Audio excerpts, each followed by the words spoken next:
오늘 제목이 언제까지입니까? 라는 제목입니다. 미리 말씀드리겠습니다. 언제까지입니까? 다음에 나오는 질문이 또 하나가 있는데 오늘 그게 두 가지 설교의 대지입니다. 언제까지입니까? 언제까지 뭐뭐 하고 있겠습니까? 언제까지 뭐뭐 하고 있습니까? 라는 내용입니다. 이것을 생각하시면서 우리 같이 말씀을 나누면 좋겠습니다. 교회 청년 시절에 저는 세가족으로 왔던 어떤 한 형을 만났습니다. 이 형은 자기 자랑하기를 굉장히 좋아했고요. 그 자기가 가진 것들을 통해서 굉장히 인정을 받고자 했습니다. 세가족으로 환영을 받고 있던 그 형이 어느 순간 가까이 하던 사람이 점점 없어지는 것을 보게 됐습니다. 그리고 그 옆에는 이제 저 혼자 남아 있었습니다. 어떤 한날 이 형과 같이 어느 때와 다름없이 그 형의 자랑을 들어주고 그 형의 이야기를 들어주고 있는데 청년부 모임에 이제 들어가고 어떤 한 장소를 가고 있는데 소리가 들리는 겁니다. 자세히 들어보니까 그 형에 대한 뒷담화였습니다. 누구든지 이 형에게 앞에서 솔직하게 얘기할 용기는 없고 그저 앞에서는 웃고 뒤에서는 이러한 욕을 했던 것이죠. 그때 제 옆에 있던 형의 얼굴이 일그러지고 아연실색하는 것을 보았습니다. 그 형은 바로 그 순간 알 수 없는 말들을 막 쏟아놓으면서 분노에 찬 소리를 질렀고 그 자리에 있던 모든 청년들은 얼어버릴 수밖에 없었습니다. 그리고 제가 잡는 손을 뿌리치고 그 형은 어느 순간 교회에서 사라졌습니다. 다시는 그 형을 청년부에서 볼 수가 없었습니다. 자, 여러분들이 생각하는 교회 공동체란 어떤 곳입니까? 성경의 가르침에 의하면요, 예수님 안에서 차별 없는 하나의 공동체를 이루는 사람들이라고 합니다. 하지만 현실을 보면 그렇지 않은 모습들이 많이 있습니다. 부족하고 죄 많은 사람들을 우리가 쉽게 뒷담화의 소재로 쓰는 것을 볼 수 있죠. 그러면서 나는 의로운 사람이라 치부합니다. 나와 비슷한 사람, 나와 성격이 맞는 사람과는 교제하지만 내가 불편해하고 또 나와 다른, 이 가치관이 다른 사람들을 애초에 맞아들이는 것을 꺼려합니다. 그렇게도 말합니다. 이제 나이가 들어서 사람들을 상대하는 이 환경이 다르고 성격이 맞지 않기 때문에 교회에서도 우리가 자연스럽게 그럴 수밖에 없다고 성토하기도 합니다. 여러분, 목회자들은 다 이해합니다. 저희도 부족한 사람이고 저희도 또 그렇게 사람들을 다르게 대할 때도 있습니다. 그런데 여러분, 자, 심판대 앞에 설 때 그 얘기를 예수님께 똑바로 하실 수 있겠습니까?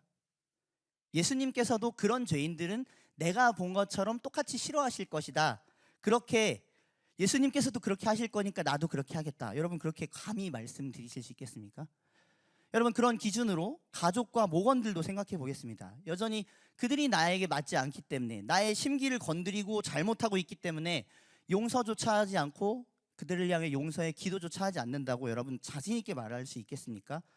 그런 우리가 예수님의 제자라고, 예수님의 사랑을 받는 자들이라고 당당하게 얘기할 수 있다면 그것은 굉장히 양심이 무뎌진 것이라 할 수 있겠습니다. 그런 모습을 가진 저와 여러분들이 그럼에도 불구하고 소망이 있는 것은 예수님께서 오늘 이 말씀을 통해 우리에게 가르쳐 주실 것이 있기 때문입니다. 바라건대 오늘 이 말씀을 통해서 우리를 깨우치시고 새롭게 하시는 하나님의 은혜를 재발견하신 저와 여러분들 될 수 있기를 주님의 이름으로 축원드립니다. 오늘 이 본문을 통해서 얻을 수 있는 교훈 두 가지 중에 첫 번째입니다. 따라해 보겠습니다. 언제까지나 정죄하거나 판단하고 있습니까? 언제까지 정죄하거나 판단하고만 있습니까? 자, 1, 2절 보시면 예수님께서 회당을 들어가실 때 누구를 만나십니까?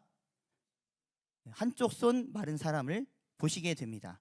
자, 이때 주변에 누가 있었냐면 그들이라고 나오는데 나중에 그들을 살펴보면 6절에 바리새인들입니다. 자, 바리새인들은 그 당시 계속 예수님이 눈에 가시처럼 보였습니다. 그리고 어떻게든지 예수님을 수렁에 빠뜨리고 싶었습니다. 그런 방법들을 찾고 있었는데 여기서 말하는 2절에서 주시도 그렇습니다. 계속 무엇인가 죄가 있나 호시탐탐 노려보고 있는 겁니다. 그러다가 이제 기회를 만났습니다. 어떤 기회냐면 회당에서 이제 이 안식일에 한쪽 손 마른 사람을 본 겁니다. 자, 그런데 여러분 1절 보시면 예수께서 뭐라고 나와 있죠? 네, 띄워주셔서 감사합니다. 예수께서 다시라는 거는 처음 어떤 순간이 있었다는 거죠. 그 전에 예수님께서 회당에 들어가실 때 귀신을 내쫓으시면서 한 사람을 치유하신 사건이 있었습니다. 자, 그러니까 다시 지금 회당에 들어가신 사건은 예수님이 치유하실 수 있는 가능성이 큰 상황이었죠. 자, 그러니까 이 바리새인의 입장에서 볼 때는 아하, 드디어 시비를 걸 때가 왔다. 예수님이 이 사람을 고칠 것인가 지금 주시하고 있는 것이죠. 그러면서 뭘 바라는 겁니까? 당신 안식일을 어기고 있습니다. 이걸 지금 찾고 있는 겁니다. 자, 그런데 예수님은 이를 아시는 듯이 3절에서 오히려 이 사람을 먼저 일으켜 세우십니다. 그러니까 시선이 다 어디로 가죠? 바리새인들도 예수님을 보고 있는 시선이 이 사람에게 집중될 수밖에 없겠죠. 그러면서 이제 예수님께서 그들을 잠잠하게 만드시는 한 말씀을 하십니다. 자, 우리 4절 5절 같이 한번 읽어보도록 하겠습니다. 함께 읽겠습니다. 시작. 그들에게 이르시되 안식일에 선을 행하는 것과 악을 행하는 것, 생명을 구하는 것과 죽이는 것 어느 것이 옳으냐 하시니 그들이 잠잠하거늘 그들의 마음이 완악함을 탄식하사 노하심으로 그들을 둘러보시고 그 사람에게 이르시되 내 손을 내밀라 하시니 내밀매 그 손이 회복되었더라. 아멘. 네, 참 은혜로운 사건이죠. 자, 그런데 중요한 것은 4절입니다. 4절에 예수님의 주장을 보면 뭐와 뭐 이렇게 비교하시면서 무엇이 옳은지에 대해서 얘기를 하고 계시는데, 자, 여러분 이 말씀 잘 보시면 옳은 것에는 무엇이 매치가 됩니까? 안식일에 선을 행하는 것, 그리고 그 다음에 뭐가 나오죠? 생명을 구하는 것. 자, 연결해 보겠습니다. 그러면 안식일에 선을 행하는 것과 생명을 구하는 것은 나쁜 것입니까? 옳은 것입니까? 옳은 것이죠. 자, 이것을 예수님께서 지금 강조하고 계신 겁니다. 자, 다시 말하면 안식일에 선을 행하고 생명을 구하는 것은 당연한 일이다라는 겁니다. 자, 이 말씀에 대해 바리새인들의 반응이 어떻습니까? 4절 뒤에 보시면 그들이 잠잠하거든. 그러니까 예수님의 이 말씀에 대해서 이들이 마땅히 반박할 수 있는 근거와 양심의 평안이 없었다는 겁니다. 자, 그 당시의 미시나에서는 이런 관련한 이 규례에 대해서 이렇게 이야기를 하고 있습니다.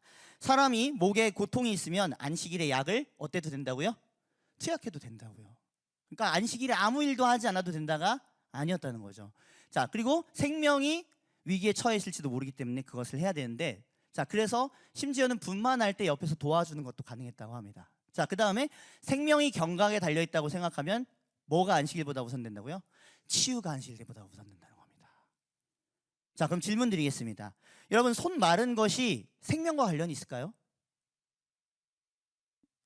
그렇지 않다고 생각하시죠? 그런데 예수님은 그것을 생명과 관련된 일로 보신 겁니다. 이것은 혁명적인 접근이었습니다. 자, 다시 말하면 예수님께서는 그러한 전통을 깨버리실 정도로 어딘가 근원적인 문제에 접근하시는데, 바로 그것이 무엇이냐면 이 사람을 당장 이 병에서 놓이게 하는 것이 그에게 필요한 선과 생명이라는 겁니다. 다시 말씀드리겠습니다. 이 사람을 당장 치료하는 것이, 하루 지나서 치료하는 것이 아니라, 물론 죽을 병이 아닙니다. 당장에 죽지 않습니다. 그러나 이 사람을 당장 이 병에서 놓아주는 것이 선한 일이며 생명을 살리는 일이라는 거죠. 자, 율법의 정신이 무엇입니까?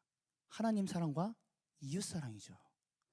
그것을 예수님께서 몸소 보여주고 계시는데, 바리새인들도 이 앞에서는 자신들이 율법의 정신대로 행하지 못하고 있는 것을 보면서 잠잠할 수밖에 없었다는 거죠. 자, 여러분, 이 바리새인들이 두 종류의 사람을 지금 불편해하고 있습니다. 첫 번째, 당연히 누구 불편해할까요? 예수님을 불편해합니다. 그런데 또 한 사람 있습니다. 누굴까요? 손 마른 사람입니다. 맞습니다. 자, 여러분, 손 마른 사람을 예수님은 지금 치유하십니다. 예수님은 그런 권위와 능력이 있으십니다. 자, 바리새인들이 고칠 수 있었을까요? 못 고쳤습니다. 그들은 경건의 지식은 충만했지만 경건의 능력이 없었기에 생명을 살릴 수가 없었습니다. 그리고 오히려 그들이 가진 지식과 율법은 어떤 걸로 작용했냐면 그 손 마른 사람을 올가매는 걸로 작동했습니다. 이런 질문을 하는 거죠. 그들끼리 이렇게 수군거리는 겁니다. 그 사람이 죄를 지어서 저렇게 된 것이다. 그는 장애를 가졌기 때문에 성전에서 제사를 드릴 수 없다. 그 사람이 회당에 있는데 왜 온전하지 않은 사람이 우리 곁에 와서 우리가 눈치 보고 꺼리 껴지게 만드는가? 자, 이처럼 손 마른 사람이 바리새인들에게 불편한 사람이었다는 거죠. 그런데 자신들은 그래서 이 사람을 그냥 내버려 두고 있는데 어떤 한 사람이 옵니다. 그리고 자신들이 행하지 못하는 생명 살리는 일을 합니다. 그런데 자신들의 무리에는 동참하진 않아요. 그리고 오히려 자신들의 양심을 찔리게 해요. 완악함을 드러냅니다. 그리고 거기에 심지어 노하시기까지 한다고 5절에서 말씀하는데, 자, 그런 분이 등장합니다. 그러면 어떻게 됩니까? 불편하죠. 자, 그러니까 예수님을 이 영역에서 내쫓고 싶었던 거죠. 바리새인들은 지금 손 마른 사람도 불편해하고 예수님도 불편해했던 것입니다. 그런데 여러분, 이 모습이 저와 여러분들의 모습이라는 것을 아십니까? 저와 여러분들도 어떤 공동체에 있을 때 혹은 가정과 교회 안에서 이런 정죄나 판단을 얼마든지 자연스럽게 하게 됩니다. 내가 일방적으로 도와줘야 하는 사람이 오면요, 불편합니다. 또 나보다 더 사랑받고 공동체를 살리는 어떤 사람이 또 오면 그 선한 사람도 불편합니다. 왜? 그 사람이 있기 때문에 내가 더 낮아져야 되고 겸손해져야 되고 배울 점을 찾아야 되고 깨지고 변화되어야 하는 충동을 느끼기 때문입니다. 그러니까 그런 자극을 주는 사람을 어떻게 하는 거예요? 본능적으로 기피합니다. 여러분, 왜 우리가 새로운 사람이 들어오는 것을 싫어할까요? 왜 새 가족이 목장에 들어오는 것을 싫어할까요? 익숙한 사람들과 서로 가면을 쓰고 적당히 착한 사람으로 남고 싶기 때문입니다. 아닌 사람들은 손절하는 거죠. 더 이상 이런 상황 때문에 내가 나쁜 사람 되지 않고 조용히 이 상황이 정리되기를 원하는 겁니다. 그런데 만약 사도와 제자들이 그렇게 행동했다면 여러분, 교회가 어떻게 됐을까요? 그렇지 않았습니다. 오히려 그들은 그들 가운데 찾아오는 다양한 죄인들, 이방인들을 맞이했습니다. 그리스도의 정신으로 베드로, 빌립, 바울 이런 사도들은 예수님을 만나서 그들에게 예수님의 생명을 전하기 위해서는 그런 모든 문화, 절기, 형식들을 다 오히려 타파했고 철폐했고 오히려 그런 가운데 그들에게 다가가서 사랑을 베풀었습니다. 여러분 어떠십니까? 지금 여러분들은 바리새인의 길에 서 계십니까? 아니면 사도들의 삶을 따라가고 계십니까? 한번 오늘 이 시간에 이 말씀 앞에 진중히 서시기 바랍니다. 오늘 이후로 저를 굉장히 싫어하고 미워하신 분도 계실 거라 생각합니다.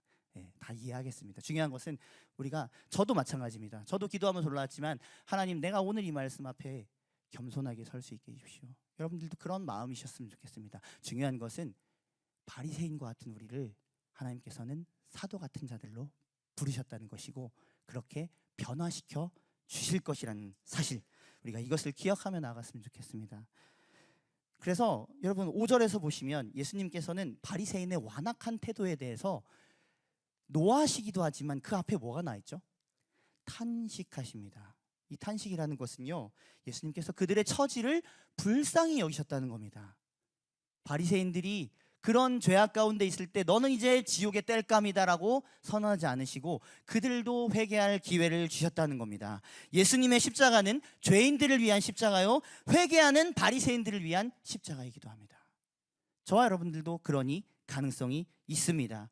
여러분, 정죄와 비난을 지금까지 일삼으셨어도 괜찮습니다. 그리고 앞으로도 우리가 계속 그런 모습으로 살 수도 있죠. 그러나 중요한 것은 우리가 예수님께 나아갈 때, 예수님께 있는 그대로 나아갈 때 우리는 죽이는 자에서 살리는 자가 될 수 있다는 것입니다. 그렇게 오늘 이 시간 정죄와 비난에 찔리는 모든 죄악들이 있다면 주님 앞에 토설하시고 그것을 회개의 능력으로 경험하셔서 내 안에 살리는 능력에 나온 은혜가 있는 살리는 사람으로 변화되시는 저와 여러분들 모두가 될 수 있길 주님의 이름으로 축원드립니다. 두 번째입니다. 우리 따라해 보겠습니다. 언제까지 손 마른 상태로 오래 있습니까? 언제까지 손 마른 상태로 오래 있습니까? 여러분, 우리는 우리 스스로 건강한 사람이라 생각합니다.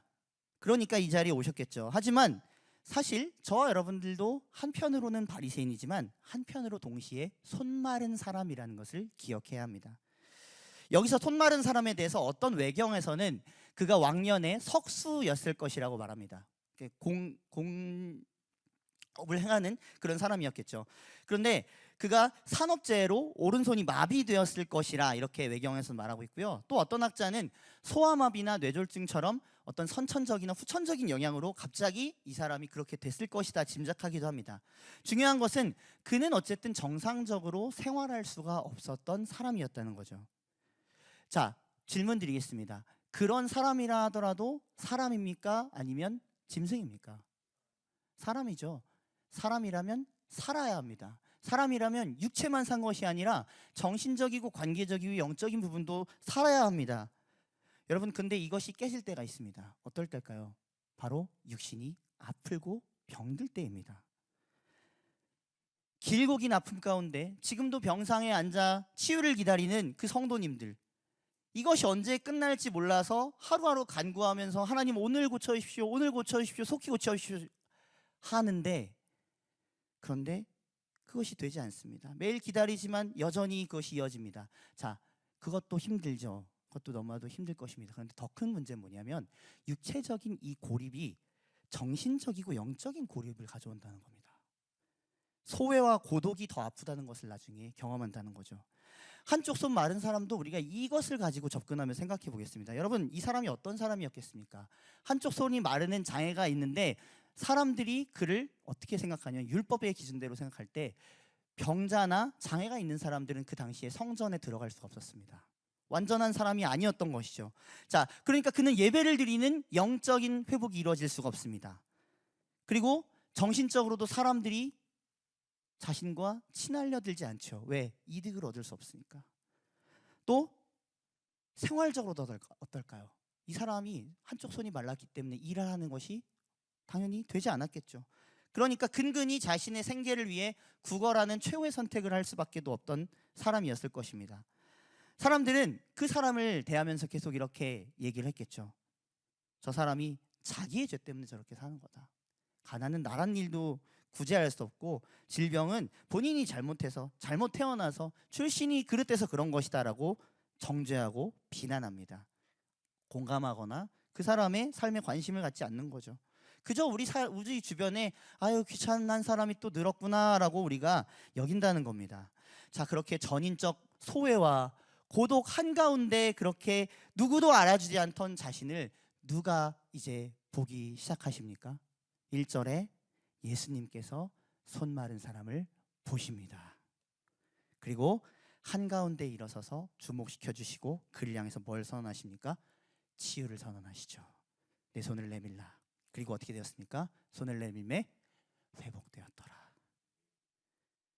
여러분, 그 가운데 그는 얼마나 기뻤을까요? 그리고 예수님께서는 그 자신을 정죄하던 시선까지도 다 한 번에 치유하시는 말씀을 하십니다. 바로 무엇이냐면 안식일에 이 사람의 손을 낫게 하는 것이 긴급한 일이고 가장 중요한 일이다. 나는 이 생명을 살리기를 원한다. 다시 말하면 다른 사람들이 너를 미워할지라도 나는 너의 생명이 생명되는 데 관심이 있다. 그는 그렇게 신체가 치유받고요, 정신적으로도 치유받고 또 예배도 드릴 수 있는 사람이 되었습니다. 여러분, 이것은 또 다른 표현으로 어떤 표현이었냐면 사탄의 나라가 무너지고 하나님의 나라가 임재하는 사건이었습니다. 여기에 대해서 신약학자 맨스는 이 점에 대해서 적절히 이렇게 지적합니다. 예수는 하나님 나라의 사역이 사탄의 세력과의 전쟁이라고 생각한다.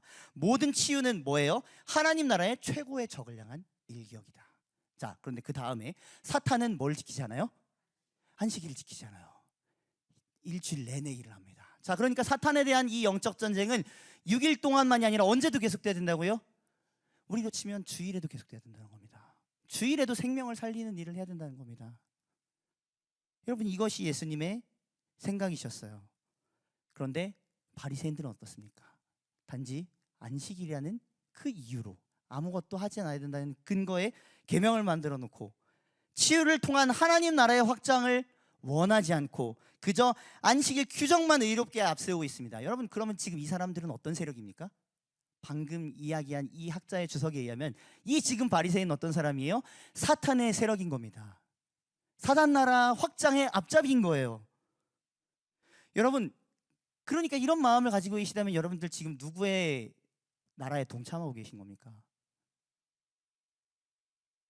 여러분, 계속 그렇게 만약에 살기 원한다면 우리가 가진 지식, 정의로 사람들을 판단하고 해석하면 됩니다. 그러면 안식일을 누리던 사람들도 그 지식과 정의 앞에 하나하나 주저앉게 됩니다. 저 여러분들 그러지 않아야겠죠? 그러지 않아야 됩니다. 여러분 혹시라도 그런 마음 갖고 계셨다면 이제 깨어나시기 바랍니다. 우리가 지금 무슨 일을 벌이고 있는지 깨닫게 해달라고 이 시간 성령님께 간구하시기 바랍니다. 우리는 우리의 죄악을, 우리의 깊이 있는 교만을 다 모릅니다. 언제든지 바리새인의 마음이 튀어나옵니다. 그러나 그것은 하나님 나라의 확장이 아닙니다. 여러분 돌아서야 합니다. 그래서 그렇게 할 때 우리는 바리새인에서 손마른 사람으로 변화될 수 있습니다. 여러분 손마른 사람은 어떻게 했습니까? 자신의 비참한 처지를 알기 때문에 이 예수님께서 하시는 그 말씀을 그대로 듣고 그가 일어났고 또 손을 내밀었습니다. 자, 그 결과 즉시 손이 회복됐죠. 저 여러분들도 마찬가지입니다. 오늘 주님 앞에 기도의 손을 내미시기 바랍니다. 내 말라있는 양심과 태도와 습관과 모든 행실들을 주님 앞에 내려놓으시기 바랍니다. 하나님, 나는 이것으로 주님을 기쁘게 할 수 없습니다. 내가 10년이고 20년이고 신앙생활을 했지만 내게 맺혀져 있는 경건의 능력의 열매가 없습니다. 주님, 그런 나일지라도 주님 용서해 주시고 이제 영적으로도 손마르지 않은 사람 되게 하시옵소서. 오늘 그렇게 기도하신 저 여러분들 될 때 예수님께서는 오냐 잘 왔다, 내가 너의 손을 회복시키리라 말씀하실 줄로 믿습니다. 저 여러분들이 그렇게 손마른 사람임을 인정하면서 겸손히 주님 앞에 나아가시는 귀한 은혜가 있기를 소망합니다. 말씀을 맺겠습니다. 두 가지입니다. 언제까지 정죄와 판단 가운데 머물러 계시겠습니까? 두 번째, 언제까지 손마른 상태로 만족하고 계실 겁니까? 이제 주님 앞에 손을 뻗으십시오. 살려달라고 하십시오. 그분은 그렇게 하실 수 있는 분이십니다.